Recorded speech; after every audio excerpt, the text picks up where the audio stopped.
All right, guys, welcome back. My name is Forrest. Monday, and I was in the middle of a video. I just did this video, and I stopped it because my son was crying downstairs, and I was like, what is going on? And he's watching Spirit, and he got upset that Spirit lost his little girlfriend. And he's 2. I'm like, how do you know? Like, how do you keep track of this stuff? He was like, I want Spirit to go back to his girlfriend. Ridiculous. Okay, guys, my name is Forrest Munden. 4 days away from a CFI check ride. And today I'm going to be talking to you about how to do a steep spiral. I have 2 resources here. The Cessna 172 Sierra model cockpit, and then I have the step-by-step instructions that we're going to follow, and we're going to reference these 2 things together. So the whole point of a steep spiral is usually an emergency procedure when you have to circle over a given area and lose altitude, and basically maintaining that glide as long as possible. Usually you're going to do this all the way into the downwind, and it's usually done in an engine out scenario, stuff like that. Okay, some other people have said it's like for CAP, okay, Civil Air Patrol, circling an area, doing a descent while looking for like an ELT. I don't know. Okay, first things first, we've done our clearing turns, we've done our radio calls, we've done our flow check. Okay, and I want to establish myself. One of the things I start looking for first is a ground area. Okay.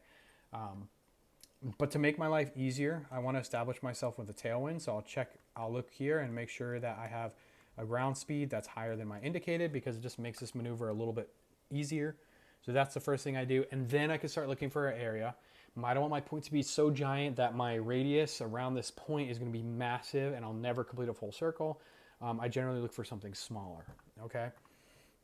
All right, minimum restricted altitude for this. Altitude restriction, no less than 1,500 feet AGL. You must be recovered by 1,500 feet AGL. I really, really like to do this maneuver at higher altitudes, so around 7,000 at least. And I do that because this maneuver takes a lot of time, you lose a lot of altitude, and it just makes it a little bit easier. So I do it after Chandels or Lazy 8s. Okay, so we selected a ground reference point. Okay, and we now found our point. Okay, here's our point right here. And here's our airplane.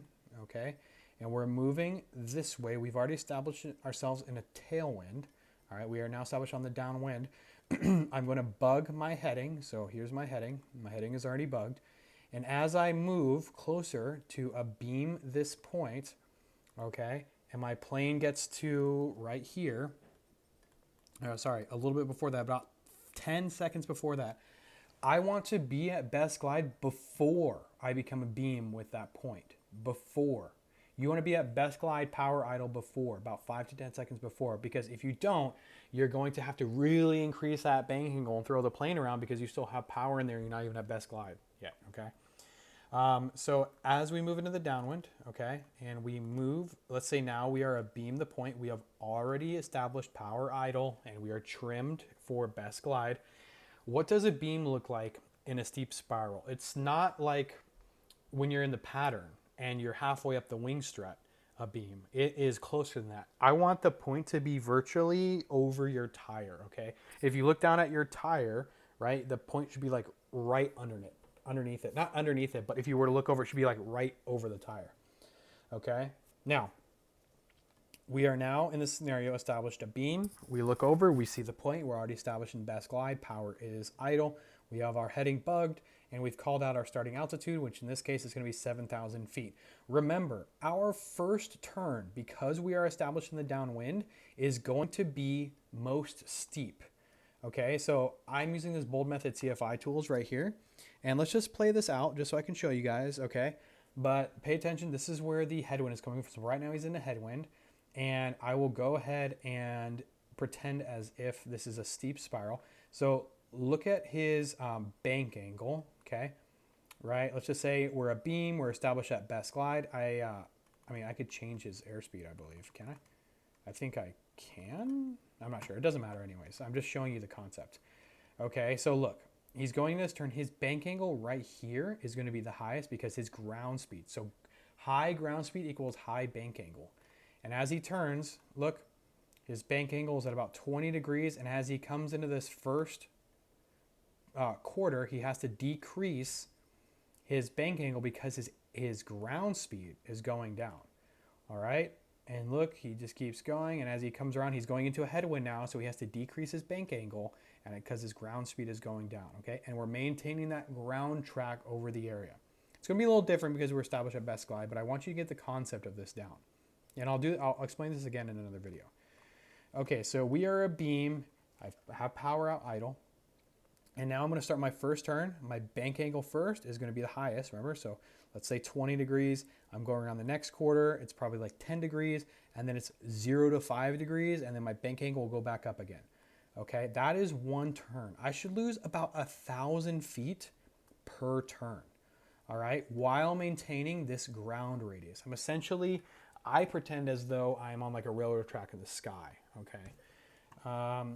And every time you get to your heading that you bugged, you want to cycle the engine, which is applying power to about 1,500, okay? Because we want to cycle that oil and we want to increase our engine's temperature and we don't want the engine to get cold. Push that power real quick and pull it back out to idle. Don't leave that power in. A big mistake people make is that they leave that power in just a little bit and then it just screws things up a little bit. So make sure you pull it out. And remember, when you apply that power, that 1,500, it's going to give you a little kick. You're going to gain some ground speed, even more ground speed than you already have, and you're probably have to increase your bank angle a little bit more. Okay, so we're going to do this 3 times. We want 3 full rotations around this point. Okay, 1, 2, 3. And we should lose about 3,000 feet of altitude. Remember, you're at best glide, so it's going to take forever. And that's it. That is a steep spiral, okay? I want you to leave any questions below. If you have any questions about this maneuver, it's a pretty simple maneuver. People like to do it sometimes fast, 85 knots with a bank angle of 40. I've learned to do this slower just because it's been easier for me. But yeah, I'm going to go ahead and do my flow now like I normally do, as if you and I were in the plane together, okay? All right, so we're going to do steep spirals.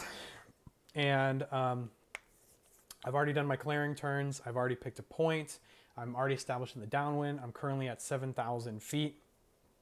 And I have ground levels at about 2,500.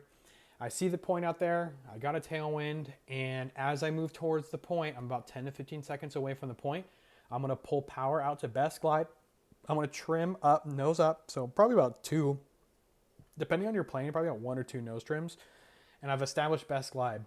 As I come over a beam, I'm kind of close to the point. I look over my shoulder and the point is right above the wheel, okay? Right when I pass that point, I call a beam. I make sure my heading is bugged, okay? Do not start this without bugging your heading or you're gonna be in some trouble. My first turn, I know, because my ground speed is the highest, is my bank angle is going to be probably, depending on your ground speed, 10, 15, even up to 25 degrees, okay? And then as I come around that next quarter, I know that I'm going to be slowing down. Okay, so fastest ground speed, highest bank angle, slowing it down, less of a bank angle, virtually no bank angle, and then increasing bank angle again. And every time I hit this point right here, I'm going to cycle my engine 1,500 RPMs, and then I'm just doing that 2 more times, okay, until I complete the rotation 3 times, okay? And your circle should generally look about the same. It's okay to get a little bit closer into the circle. Getting farther, if you look on your ForeFlight or your flight radar and your circle's farther apart and it looks like an oval, that's wrong, okay? That means that you're not correcting for your bank angle, or you're not correcting for ground speed and bank angle, wind correctly, okay? On the third one, I'm going to call maneuver complete and I'm going to fly away into the sunset, okay? All right, guys, that's how to do a steep spiral. Let me know if you have any questions.